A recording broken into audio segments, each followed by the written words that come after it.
2021년 6월 22일 제2656호 연중 제12주일 가톨릭 부산교구 주보 오늘도 함께 읽어보시겠습니다. 한 주간이 지났습니다. 잘 지내셨습니까? 6월로 들어와서 이제 비 소식이 자주 들립니다. 긴 장마를 앞두고 있습니다. 언제 시작될런지요. 큰 비에 또 기나긴 비에 모두 우울하지 않도록 또 이 시기에 또 더운 여름을 잘 준비할 수 있는 우리들이었으면 좋겠습니다. 예수성심성월 그리고 이달에는 세보자 주교님이 탄생하시는 기쁜 달 또 한 주간 함께 주보 보시면서 지내셨으면 좋겠습니다. 먼저 오늘의 주보도 주보 사진으로 시작합니다. 오늘 주보 사진은 명지성당의 엄혜란 안젤라 작가께서 작품을 실어 주셨습니다. 작품 속에 윗부분은 푸른 그림자라고 표현해 주신 푸른 창으로 보이기도 하고 또 어떻게 보면 열쇠 끝부분의 실루엣으로 보이기도 합니다. 그 푸른 그림자 안에는 하늘이 보이는 듯 하네요. 별무리들이 이렇게 자리 잡고 있는 듯이 보입니다. 또 어떻게 보면 어느 성당에 종탑이 비춰진 모습처럼 보이기도 합니다. 그리고 아래에는 묵주가 놓여져 있습니다. 이 작품에 대해서는 작가의 설명을 주셨습니다. 함께 읽어보겠습니다. 푸른 그림자는 거친 풍랑의 호수이자 어둠 속에 갇힌 우리 마음이 고요하고 평온한 빛이 나는 호수와 마음으로 변화된 것을 표현했다. 우리가 거친 풍랑 속에 있을지라도 주님과 함께 있을 때 고요하고 평온한 주님의 빛을 느낄 수 있음을 나타낸다. 그러고 보면 저 그림자가 호수에 비친 투영된 그런 모습으로 보일 수도 있겠다라는 생각이 듭니다. 주님과 함께 있다면 우리에게 거친 변화들 또 위기의 순간에도 우리는 언제나 평온할 수 있다라는 작가의 말씀처럼 하얀 빈 공간이 주는 편안함, 그래서 이 그림 속에는 어떠한 위기도 또한 불안함도 없는 듯 보입니다. 작가께서 우리에게 전해주고자 하던 그 마음을 우리 모두가 느낄 수 있으면 좋겠습니다. 우리를 믿고 우리와 함께 계시는 하느님, 그 하느님을 생각해보는 한 주간 되시기 바랍니다. 이번 주 강론입니다. 아직도 믿음이 없느냐? 주님이 우리에게 주시는 질문과 함께 이번 주 강론을 전해주실 시무님은 하단성당 주임으로 계시죠. 강헌철 펠릭스 시무님이십니다. 시무님이 전해주시는 예수님의 이야기 그리고 우리 삶에 대한 이야기를 함께 들으시겠습니다. 오늘 복음은 주님 안에서 우리가 지녀야 할 믿음의 모습이 무엇인지 보여줍니다. 예수님께서는 앞서 저절로 자라는 씨앗의 비유를 통해 세상을 섭리하시는 하느님에 대한 믿음을, 겨자씨의 비유를 통해 아주 작은 믿음으로 완성되는 하느님 나라에 대한 신비를 알려주셨습니다. 제자들에게 믿음의 중요성을 가르치신 것입니다. 그리고는 제자들에게 호수 저쪽으로 건너가자 하고 말씀하십니다. 그런데 제자들이 타고 있던 배가 거센 돌풍을 만나게 되자 제자들은 스승님, 저희가 죽게 되었는데 걱정되지 않으십니까? 하며 투덜거립니다. 거센 돌풍을 만나 물이 배에 거의 가득 차게 되고 두려움에 떠는 제자들의 모습이 우리 신앙의 일상에 비유될 수 있겠습니다. 우리의 삶에는 순조롭고 편안함만이 있는 것이 아니라 고통과 실패, 시련도 분명히 있을 것이라는 말입니다. 그런데 그러한 상황을 전하는 중에 예수님께서는 고물에서 베개를 베고 주무시고 계셨다고 합니다. 제자들이 예수님을 깨우며 걱정되지 않느냐고 투덜거리자 바람을 꾸짖으시고 잠잠해져라, 조용히 하여라 하시자 바람이 멎고 아주 고요해졌습니다. 이처럼 예수님은 분명히 바람과 호수까지 복종하게 하시는 능력이 있으신 분이십니다. 왜 예수님께서 제자들을 위해 아무것도 하지 않으시는가 라고 말할 수 있지만 제자들만이 배에서 어려움을 겪는 것이 아니라 예수님도 그곳에 함께 계신다는 사실이 중요합니다. 제자들은 거센 돌풍과 물이 배에 가득 차는 것이 두려워 주님이신 예수님께서 함께 하신다는 사실을 잊고 있었던 것입니다. 그래서 예수님께서 말씀하십니다. 왜 겁을 내느냐? 아직도 믿음이 없느냐? 우리 삶 안에서 겪게 되는 인생의 위기와 온갖 위험과 실패, 고통과 시련 중에도 주님께서 함께 계심을 잊지 말아야 합니다. 언제나 함께 하시는 주님이 바로 곁에 계심에도 불구하고 눈앞에 벌어지는 상황만 바라보며 두려워하지 말아야 합니다. 우리 삶을 두려움과 혼란에 빠뜨리는 것은 불신과 근심, 걱정입니다. 늘 함께 해주시는 예수님이 계시고 그분은 능력 있으신 분이며 내 삶의 주인이심을 믿지 못하기에 두려워하고 걱정하는 것입니다. 세상살이의 어려움에 걱정하고 두려워하는 어리석음보다 함께 하시는 주님, 우리의 모든 시련과 걱정을 없애주실 분이 주님이심을 믿는 것이 우리 신앙의 첫 마음이어야 하겠습니다. 두려움 없이 믿으며 주님께 의탁하는 이들에게 주님의 은총과 보호가 함께 할 것입니다. 주님과 함께 하는 삶, 우리는 곧잘 주님이 우리와 함께 하신다는 것을 잊고 살지요. 우리의 삶은 너무 고단하고 우리의 삶은 너무 분주합니다. 그러나 주님이 우리와 함께 계심을 우리의 평온한 생활과 혹은 여유 있는 생활 속에서만 느낄 수 있는 것은 아닙니다. 사실 이 생은 우리가 주님과 함께 살아가는 생활이죠. 그래서 우리의 생활에는 언제나 주님의 시선과 주님의 동참이 함께 하십니다. 주님은 우리와 함께 일하시며 언제나 아버지의 뜻을 이 세상에 전하고자 노력하시지요. 그럼에도 불구하고 우리는 우리 자신을 향한 시선이 모일 때 혹은 우리가 위기를 느낄 때마다 많은 것들을 잊어버리곤 합니다. 그때는 주님이 눈에 보이셔야 하고 그때는 주님의 능력이 있어야 한다고 생각하기도 합니다. 그러나 우리의 모든 삶은 하느님 안에서 이루어지며 우리에게 맡겨진 이 세상의 삶이란 하느님의 도우심을 생각하기 이전에 우리 모두에게 주어져 있는 호수를 건너가는 배와 같습니다. 우리는 제자들의 많은 이들이 어부였음을 압니다. 가장 배가 물 위에 있을 때 어떤 상태에 처해 있는지 잘 아는 이들, 그들이 공포에 쌓였을 때 그들은 말없이 주무시는 주님을 봅니다. 자신이 이렇게 힘든데 주님은 분명 능력을 갖고 계심을 알고 있었기에 제자들은 주님께 매달렸을 겁니다. 그런데도 주님은 그들을 나무라시지요. 왜 겁을 내느냐? 아직도 믿음이 없느냐? 모든 능력을 가지신 하느님과 우리가 함께 산다는 것, 그건 그분의 능력에 기대는 삶이기도 하지만 오히려 우리는 주님께서 우리에게 모든 것을 맡겨주셨다는 사실을 또한 기억하며 사는 것도 그만큼 중요하리라 생각합니다.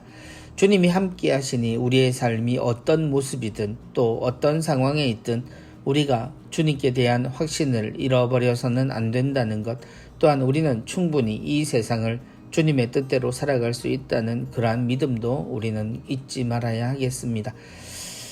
우리는 지금, 온 세상이 지금 가장 어려운 물살을 맞이하고 있는지 모릅니다. 익숙해지지 않는 고통, 그리고 위험, 그리고 모두가 불안에 떨고 있을 때 우리는 그 배를 사력을 다해 저어서 저 땅 끝까지 갈 수 있다라는 신뢰와 믿음으로 열심히 저어가야 하겠습니다.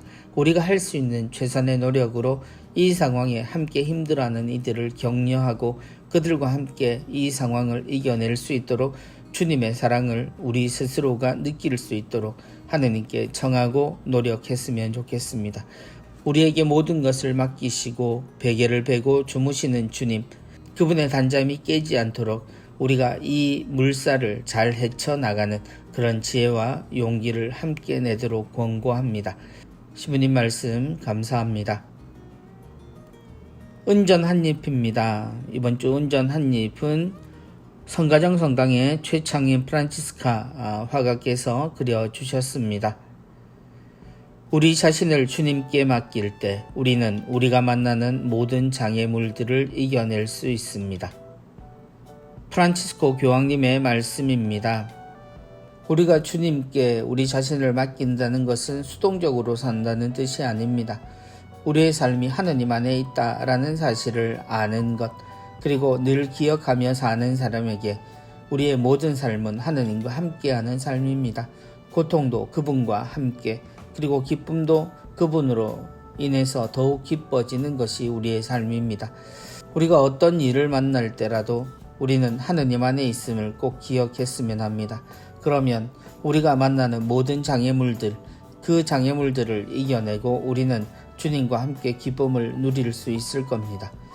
우리가 처해 있는, 그리고 우리의 고통, 또 우리가 생각하는 어려움들을 나타내주는 그런 철조망과 그 뒤로 보이는 성체를 닮은 태양과 같은 주님이 그림에 그려져 있습니다.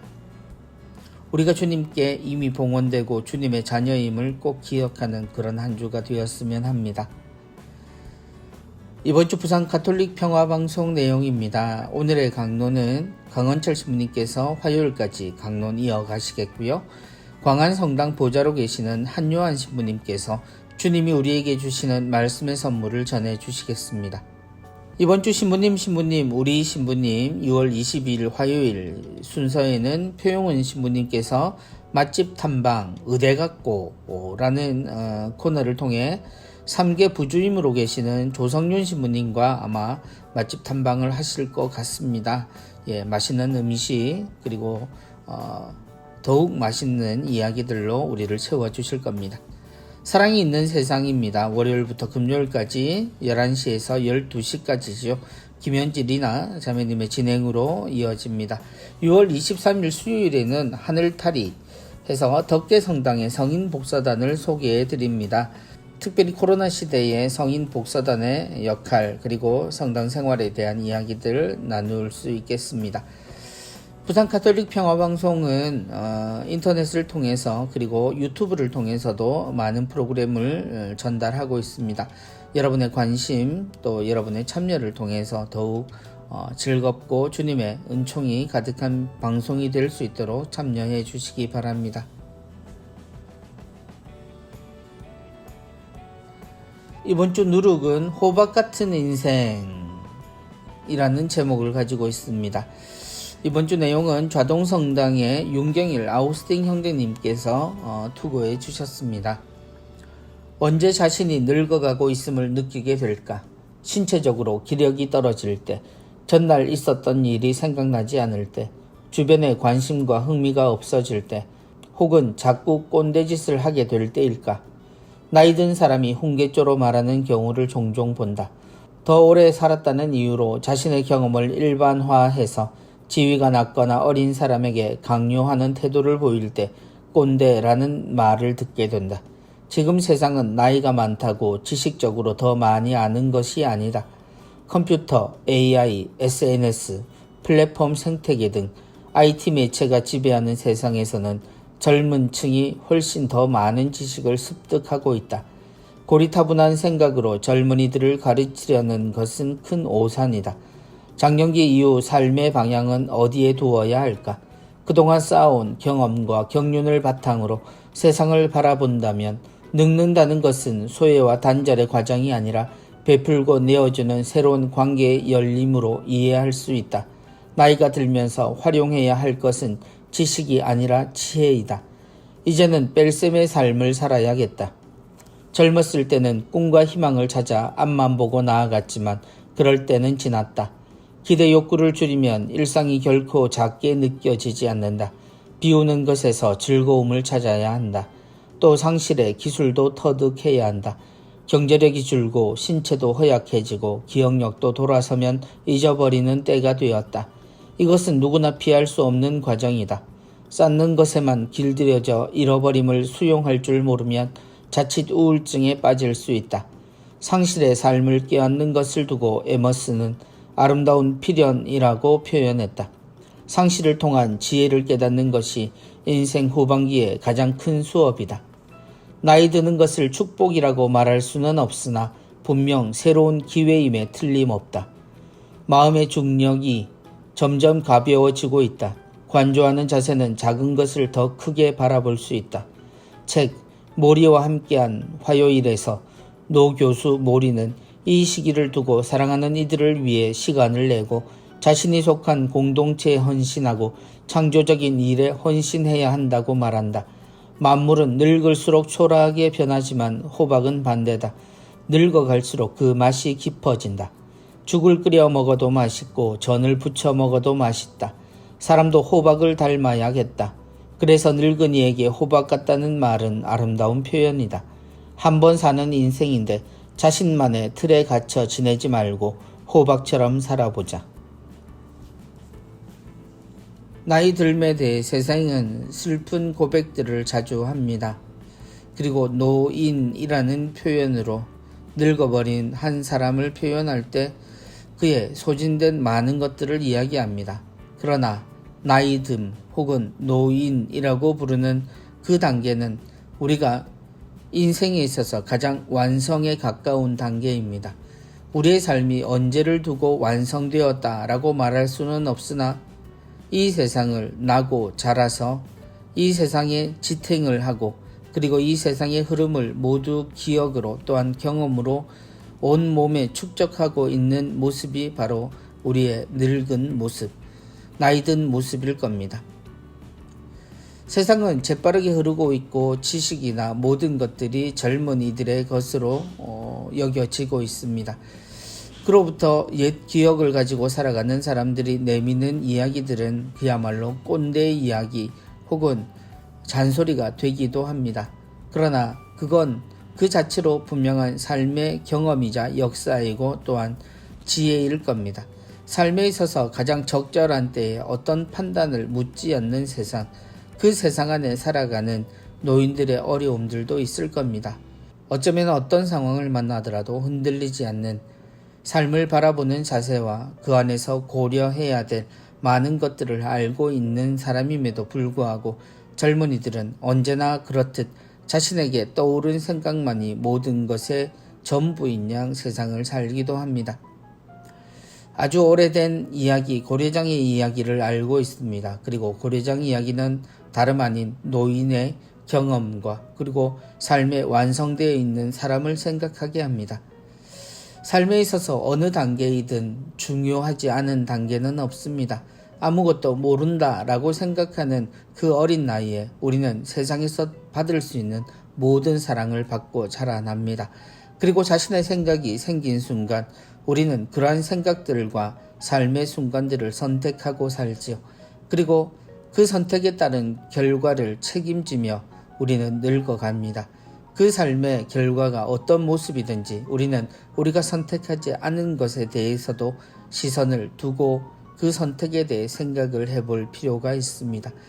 그리고 젊은이가 선택하는 삶과 그들이 살아가려고 하는 모든 순간에 우리가 살아온 것을 두고 지그시 웃는 얼굴로 그들에게 조언을 건넨다면 우리의 삶은 누구도 꼰대라는 이름으로 무시될 이유는 없을 겁니다.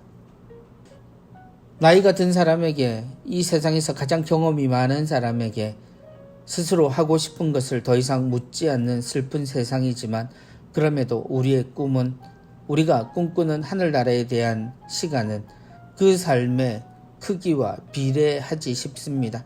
하느님을 점점 닮아가는 우리, 그리고 가장 가깝게 닮은 노인의 삶을 축복합니다.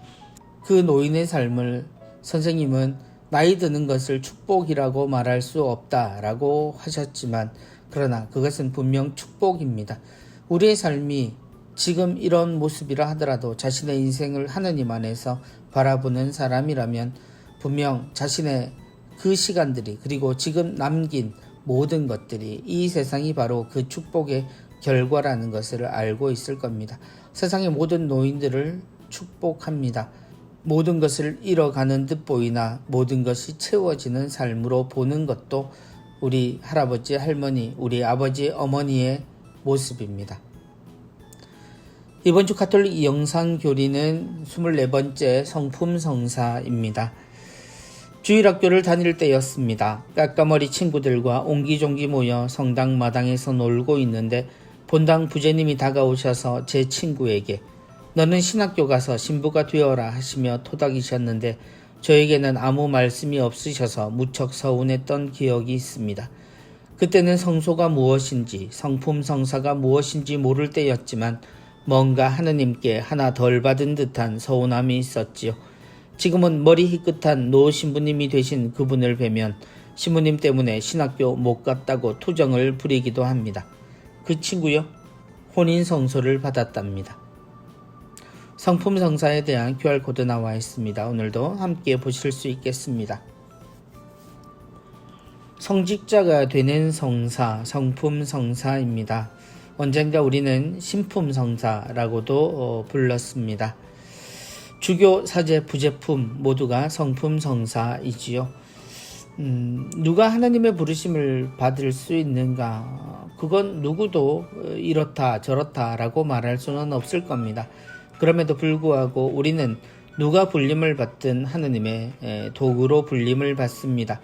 하나님의 도구는 이 세상 구원을 위해 필요함을 뜻합니다.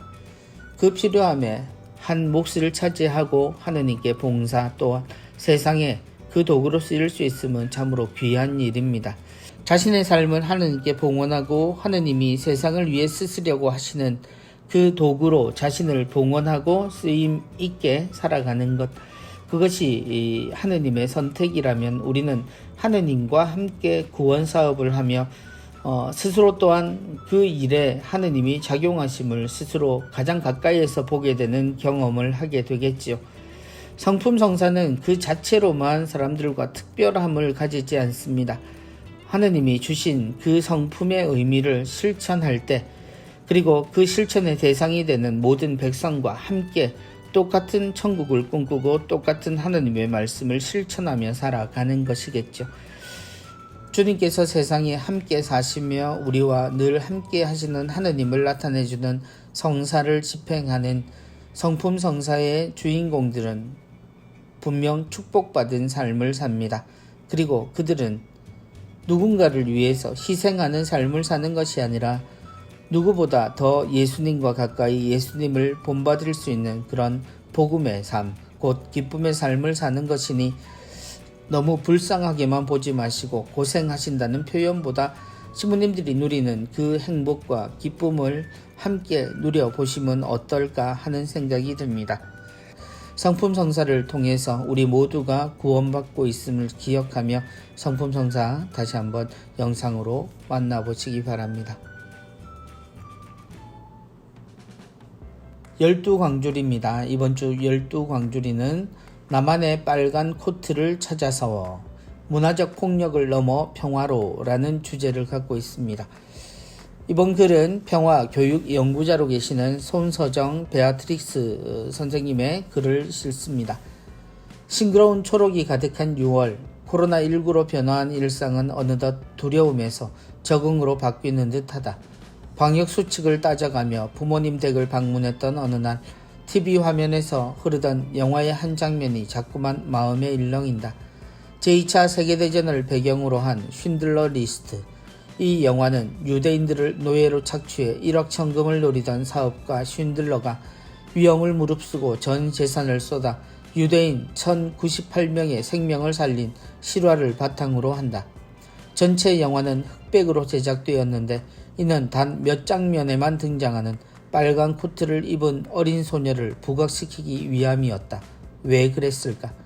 쉰들러를 회심케 하는 계기로 여러 유대인들과의 만남이 전개되지만 그 이전에 그에게 강렬한 빨간 코트가 등장한다. 나치 배지를 달고 언덕에 오른 쉰들러의 눈앞에 수많은 독일 병사들이 유대인들을 학살하는 광경이 펼쳐지고 한순간 그의 눈동자는 혼돈 가운데 피해 다니던 빨간 코트를 입은 어린 아이에게 고정된다. 아이의 모습을 뒤쫓던 눈동자는 심하게 흔들리기 시작하고 어느새 그 흔들림은 나의 눈동자 속으로 건너왔다. 20세기 영화에서 부각시킨 빨간 색상이 21세기에 뛰고 있는 나의 심장을 건드린 것이다. 어쩌면 일상에서 평화를 원하는 우리에게 가장 필요한 것은 위대한 행위보다는 폭력을 감지하고 그 변화의 씨앗이 될 나만의 빨간 코트를 발견하는 일인지도 모른다. 평화학에서는 복잡다단한 평화를 설명하기 위해 신체적, 언어적인, 직접적 폭력이 없는 상태를 소극적 평화로, 불평등과 억압, 착취와 같은 사회의 구조적 폭력까지 제거된 상태를 적극적 평화로 구분한다. 이런 폭력들을 정당화하는 근원적 폭력을 문화적 폭력이라 부르는데, 이는 우리가 믿는 종교와 사상, 언어와 예술, 과학 등 전체 문화 안에서 교묘히 자행되어 폭력을 합법화시킨다. 전범국으로서 철저히 성찰하는 현재의 독일이 당시에는 어떻게 그런 범죄를 저질렀을까? 당연하게 여기도록 일상에 주입된 문화적 폭력을 인지하지 못했기 때문일 것이다. 프란치스코 교황은 어른들의 방향 상실이 부르는 끔찍한 결과가 바로 어린이들의 죽음이며, 주의 깊고 깨어있는 시선으로 시대의 징표를 응시하라고 호소한다. 그렇다면 지금 내가 발견해야 할 빨간 코트는 무엇일까? 내 일상의 변화 안에서 나를 되돌아본다. 오늘 글을 주신 손서정 선생님은 정의평화위원회가 주최하는 제9기 사회교리학교 평화 강의를 예정하시고 계십니다. 11월에 예정되고 있고요. 우리가 말하는 평화는 실제로 소극적인 평화와 적극적인 평화가 있습니다. 그런데 우리에게 이런 폭력들을 정당화하는 근원적인 폭력으로 불리는 문화적 폭력, 여기서 말하는 문화라고 하는 것은 우리의 생각보다는 훨씬 더 광범위합니다. 우리 삶에서 태어나면서부터 우리가 익숙해져 버리는, 그리고 학습하게 되는 모든 것들에 부당한 불평등이나 혹은 계급, 차이가 차별이 되고 마는 그러한 일들이 벌어진다면 이 모든 것이 문화적 폭력 안에 들어가겠지요. 어쩌면 요즘 우리가 자주 이야기하는 금수저, 흑수저라는 것 자체도 문화적 폭력 중에 대표적인 이야기일 겁니다. 내가 태어나면서부터 가난하고, 그 가난이라는 것이 사람의 특징이 아님에도 불구하고 사람의 특징이 되거나 사람이 어떻게도 극복하지 못하는 상황이 된다면, 또한 절대다수가 경험할 수 없는 그 반대편의 문화 역시 마찬가지일 겁니다. 어려움 없이 태어나 어려움 없이 살며 자신에게 맞는 문화, 그리고 자신에게 맞는 환경을 조성하며 살아가는 사람이라면, 일반 사람들의 삶을 이해하지 못하고 언제나 자신에게 맞춰진 삶만을 살아가는 것조차도 평화라고 부르기에는 부족함이 있습니다. 물론 아무런 일도 벌어지지 않고 원래 그런 것처럼 그냥 수긍하며 사는 것이 소극적 평화라고 말할 수 있습니다만, 그 자체가 이미 폭력이 내재된 상태라고 봐야 합니다. 이런 문화적 폭력은 근본을 바꾸지 않으면 많은 것들에 있어서 계속 유지되거나 혹은 더 교묘한 방법으로 적응해 가는 습관을 가지고 있습니다. 사람들도 이미 주어진 것에 순응하며 사는 것이 마치 하느님이 정하신 것처럼 그렇게 생각하며 살아오는 문화들도 우리는 많은 경험을 갖고 있습니다. 그러나 하느님이 그러한 문화를 우리에게 주실 리는 없습니다. 우리 스스로가 만들어낸 삶에서 부족함, 또 잘못된 것은 스스로가 고치며 살아야 합니다. 이 세상의 절대 다수의 흐름이 그렇다고 하여 그것을 정당한 것으로 보는 것은 옳지 않은 태도입니다. 곧 선생님의 말씀처럼 폭력을 합법화하는 것에 지나지 않습니다. 모든 그리스도인에게는 선생님이 이야기하신 빨간 코트가 있습니다. 우리에게 있어서 빨간 코트는 다름 아닌 십자가를 보면서 느낄 수 있는 우리의 변화일 겁니다. 어느 누구도 세상을 선하게 살고 정의롭게 살며 그렇게 부당한 죽음을 당해서는 안 됩니다. 그 부당한 죽음이 원했던 바 모든 사람이 하느님의 뜻대로 세상을 평화롭게 그리고 서로 사랑하며 사는 것이었다면, 우리가 세상에서 이러한 문화들을 바꿔가는 노력들을 하는 것은 바로 우리가 주님을 통해 빨간 코트를 만난 것이 아닐까 합니다. 영화 한 편에서 주어지는 감동 그리고 교훈, 그 안에서 평화의 가치를 이야기해 주신 선생님 말씀 감사합니다. 이번 주 사제 인사 발령 있었습니다. 신호철 주교님께서 부산가톨릭대학교 총장에서 총대리로 부임하시고요. 권지호 신부님께서는 원로사제로 은퇴하시겠습니다. 그리고 홍정환 신부님께서는 대구가톨릭대학교 교수 신부님에서 부산가톨릭대학교 총장으로 이임하십니다. 부임일자는 6월 25일이고요. 새롭게 부임하시는 주교님 그리고 신부님 축하드리고, 또한 그동안 교구를 위해 또 교구민들을 위해서 언제나 사랑을 베푸셨던 권지호 신부님께도 건강하시라고 그리고 주님 안에서 늘 그렇듯 언제나 행복하시라고 기도드립니다. 이번 주도 코로나19 극복을 위한 사랑의 자선금 모금 내용 나와 있습니다. 사랑의 자선금 기부해 주신 여러분께 감사드리고요. 앞으로도 많은 동참 있으시기를 부탁드립니다. 이번 주 신호철 비오 주교님 서품식에 대해서 안내 드립니다. 2021년 6월 29일 화요일 오후 2시입니다. 장소는 주교자 남천성당에서 열립니다. 코로나19 관계로 서품식에는 사전에 초대된 인원만 참여가 가능합니다. 서품식에 참석하시는 분들은 1시 30분까지 모두 입장해 주시면 좋겠습니다. 주교님의 문장과 또 주교님이 선택하신 말씀, 곧 하늘에서와 같이 땅에서도 나와 있습니다. 생중계 안내해 드립니다. TV로는 가톨릭 평화방송을 통해서 생중계되고요. 라디오는 부산 가톨릭 평화방송을 통해서 부산 101.1MHz, 울산 94.3MHz, 녹산 지역은 101.5MHz로 방송이 됩니다. 유튜브로도 생중계됩니다. 가톨릭 부산, 부산 가톨릭 평화방송, 가톨릭 평화방송을 통해서 유튜브로 중계되니 각 채널 들어오셔서 함께 보실 수 있겠습니다. 옆으로는 주교님의 양력 나와 있습니다. 다시 한번 보시고요. 그리고 아래 보좌 주교님을 위한 기도와 영적 예물 봉헌 다시 한번 나와 있습니다. 보좌 주교님을 위한 기도 그리고 영적 예물 봉헌 내용 나와 있고요. 기도문도 나와 있습니다. 많은 분들이 서품식 때까지 그리고 그 너머도 주교님을 위해서 끊임없는 기도 그리고 하느님께 감사도 드려주시기를 부탁드립니다. 이번 주 주일에 선고 암송하고 실천하기입니다. 왜 겁을 내느냐? 아직도 믿음이 없느냐? 이번 주 성구는 마르코 복음 4장 40절입니다. 왜 겁을 내느냐? 아직도 믿음이 없느냐? 주무시던 주님께서 일어나셔서 제자들에게 하신 말씀이죠. 왜 겁을 내느냐? 아직도 믿음이 없느냐? 꾸지람과 안타까움이 함께 느껴지는 말씀입니다. 언제나 주님은 두려움이 많았던 제자들을 잘 알고 계셨고 언제나 그 순간에 나타나셔서 그들을 구해 주시고 그들과 함께 계셔 주셨습니다. 우리는 이 풍랑이 몰아치는 위기의 배를 향해 무리를 걸어오셨던 주님도 기억하고 있습니다. 나다 안심하여라 라는 말씀. 그 말씀에서 왜 겁을 내느냐 라는 말씀에 답을 얻습니다. 아직도 믿음이 없느냐? 우리가 하느님과 함께 있다는 사실을 우리는 잊어서는 안 됩니다.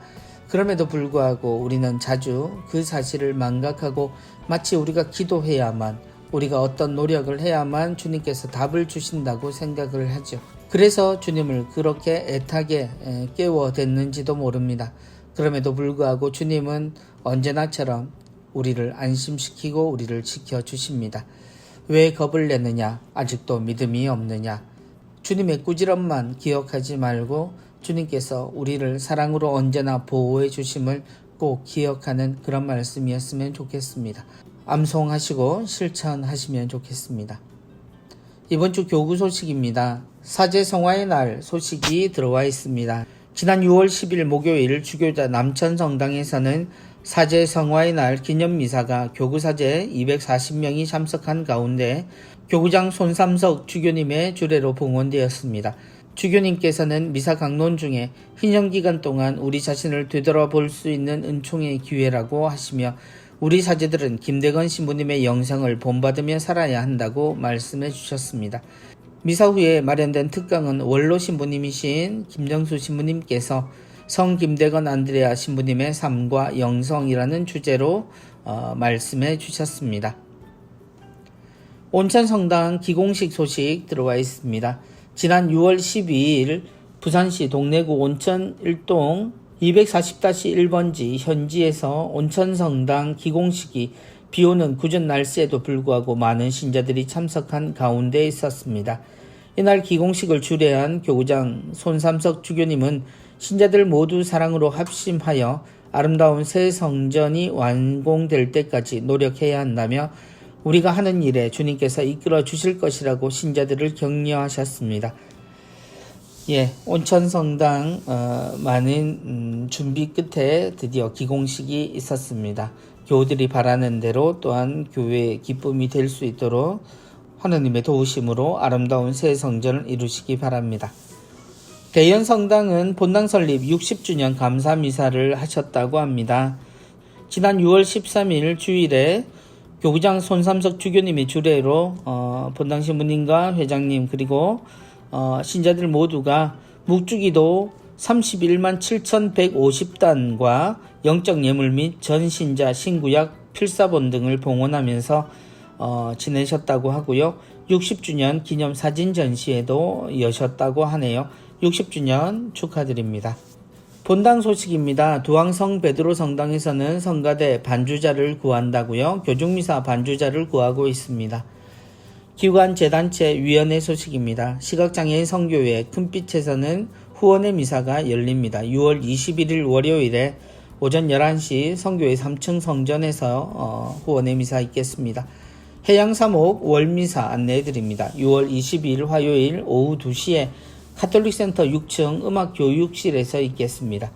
부산 미바회 후원미사도 열립니다. 6월 25일 금요일 10시에 문현성당에서 세계 오지 성교회 차량 지원을 지향으로 두고 미사 있겠습니다. 음악교육원 수강생을 모집합니다. 여름학기를 개강하신다고요. 7월 5일 월요일에 개강을 합니다. 개인 전공 분야는 피아노, 코드 반주법과 건반 화성, 또 오르간, 발성법, 시창, 합창지휘, 그레고리오 성가 등입니다. 클래스는 기타 반주, 오카리나, 그레고리오 성가, 합창, 시창, 음악치료, 피아노 코드 반주법, 성악, 가곡 오페라 발성, 합창지휘, 핸드벨, 뮤직벨과 핸드차임, 그리고 색소폰 입문 클래스가 있겠습니다. 문의하시고 많은 분들 이용하시기 바랍니다. 평신도 선교사의 예비신자 우편 통신교리 안내해드립니다. 본당 교리반 참석이 힘든 예비신자들 이용하실 수 있겠습니다. 성경쇄신 봉사회 프로그램입니다. 수요치유 기도회가 6월 23일 수요일 오후 1시부터 3시까지입니다. 그리고 금요 밤미사는 6월 25일 금요일 저녁 9시에서 11시까지 있겠습니다. 바오로 아람터에서 직원을 구합니다. 생활지도원으로 일하실 분과 위생원을 모집한다고 하시네요. 원하시는 분들 문의하시면 되겠습니다. 가톨릭 간병인의 간병사를 모집합니다. 대상은 개인 간병 경력자로 65세 미만이신 분이고요. 부산 성모병원과 메리놀 병원에서 근무하시게 됩니다. 도로시의 집 무료진료소 봉사자를 모집합니다. 주일 오후 2시부터 5시까지 월 1회 또는 격월에 1회씩 봉사하실 분을 모집합니다. 치과위생과에서 봉사하실 분을 모집합니다. 교육 모집 기타 내용입니다. 예수의 센터 여름방학 특강 동영상 녹화 강의가 있습니다.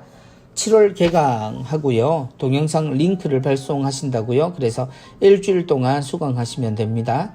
과목은 권오면 신부님께서 의식 양심성찰 어떻게 할 것인가, 그리고 주원준 박사께서 구약성경 아카데미 유배 이후의 역사에 대해서 말씀해 주시고, 임숙희 박사께서 하느님 나라와 영원한 생명에 대한 오해와 성서학적 진실에 대한 이야기를 해 주실 겁니다. 그리고 손우배 신부님께서 육화의 영성, 일상을 살아가는 영성과 겸손에 대한 말씀해 주시겠습니다. 제주 면영의 집 피정 안내해 드립니다. 한국 순교 복자 성직 수도회 수사님들과 함께 제주 성지 역사, 평화, 순례, 미사, 성무일도, 나눔, 올레길, 오름 트레킹 등을 내용으로 하고 있습니다. 자연 순례 피정 일정 나와 있습니다. 성도미니코 성교 수녀회 피정 안내해 드립니다. 성경 완독과 효소 단식 두 가지의 피정이 있는데요. 성경 완독은 7월 2일부터 10일까지, 효소단식 피정은 7월 15일부터 18일까지 횡성 도미니코 피정의 집에서 있겠습니다. 수도 전통에 따른 렉시오 DB나 심화 과정에 대해서 안내해 드립니다. 8월 5일부터 8일까지입니다. 수리치골 성모 성심의 집에서 있겠습니다. 32명을 대상으로 합니다. 1인실 사용하시게 되고요. 지도에는 허성준 신부님 외에 신부님들이 봉사해 주시겠습니다. 수원교구 사이버 성경학교 수강자를 모집합니다. 대상은 성경 공부를 원하시는 모든 분들이고요. 수시로 신청하실 수 있습니다. 검색창에 사이버 성경학교 치시면 안내 받으실 수 있겠습니다. 대한교육 산자연 중학교 전입학 안내해 드립니다. 전입학 설명회는 7월 3일 토요일 오후 2시에 있습니다. 여름 진학 캠프 8월 7일 토요일부터 8일까지 있겠습니다. 대상은 초등학교 6학년, 중학교 1학년을 상대로 합니다. 양업고등학교 대한좋은학교 연수 안내해 드립니다. 7월 17일 토요일 양업고등학교 본교로 문의하시면 되겠고요. 좋은 학교에 관심 있는 교사와 학부모님을 대상으로 합니다. 접수는 7월 6일 화요일 오전 10시까지 홈페이지 팝업창을 통해서 하실 수 있고요. 회비는 7만원입니다. 6월 25일은 민족의 화해와 일치를 위한 기도의 날입니다. 또한 6월 25일은 모두가 기억해야 하는 날이기도 합니다. 서로 용서하는 화해의 은총을 내려주소서라는 지향으로 민족의 화해와 일치를 위한 기도 함께 바쳐주시기 바랍니다. 이번 주 선종사제를 위한 기도 부탁드립니다. 6월 22일 박만춘 아우구스티노 신부님, 그리고 6월 25일 박문선 야고보 신부님을 위해서 교우 여러분들의 많은 기도 부탁드립니다. 이번 주 수도의 성소 모임 및 피정 안내해 드립니다. 프란치스코 정교 봉사 수녀회와 예수 고난회 안내해 드립니다. 프란치스코 정교 봉사 수녀회는 전화 면담 하시고 그 후에 모임과 또 만남 결정하시면 되겠습니다. 예수 고난회는 서울 도남동 수도원에서 7월 3일 토요일 저녁 6시부터 다음날 오후 1시까지 모임 있겠습니다. 예, 이번 주도 모두 함께 주보 읽어보셨습니다. 우리의 삶에 있어서 언제나 하느님을 찾게 되는 일들, 그것은 기쁜 일보다는 우리에게 위기가 찾아올 때나 우리가 고통 중에 있을 때일 겁니다. 우리는 언제나 하느님이 우리와 함께 계신다라는 것을 자주 의식하지 못하지만 오히려 그럴 때는 오히려 하느님이 계시지 않는다라는 상실감 혹은 위기감을 더 많이 느끼는 것 같습니다. 그러나 우리는 이미 하느님께 봉헌된 사람들입니다. 그리고 하느님 안에서 살고 있고요. 우리의 24시간, 그 귀한 시간은 언제나 하느님 안의 시간이라는 사실을 모두가 기억하면 좋겠습니다. 그러므로 만약 우리가 언제나 하느님과 있다라는 것을 알고만 있다면 우리의 이야기는 언제나 하느님과 나누는 기도가 될 것이고, 우리가 내미는 사랑의 손길은 언제나 하느님이 가장 기뻐하시는 축복의 선물이 될 것입니다. 동시에 하느님이 우리를 통해서 세상에 드러나는 일도 되겠지요. 저는 배에서 주무시고 계시는 예수님이 얼마나 행복하신가, 이런 모습들을 상상합니다. 물론 흔들리는 배에서 행복하게 잠을 잔다는 건 상상하기 어렵지만, 그럼에도 주님의 모습은 왠지 제자들에게 모든 것을 맡기시고 제자들과 함께 있는 기쁨을 누리고 계신 듯 보이거든요. 주님이 우리와 함께 계시니 우리가 불안해할 것은 없습니다. 그리고 우리의 어떤 삶이든, 그리고 어떤 순간이든 주님께서는 언제나 우리를 그냥 보고 계시지 않는다는 것도 우리 모두 기억했으면 합니다. 한 주간 잘 보내시고 건강하게, 그리고 비 소식이 이어지지만 몸도 잘 살피시면서 준비하셨으면 좋겠습니다. 안녕히 계십시오. 감사합니다.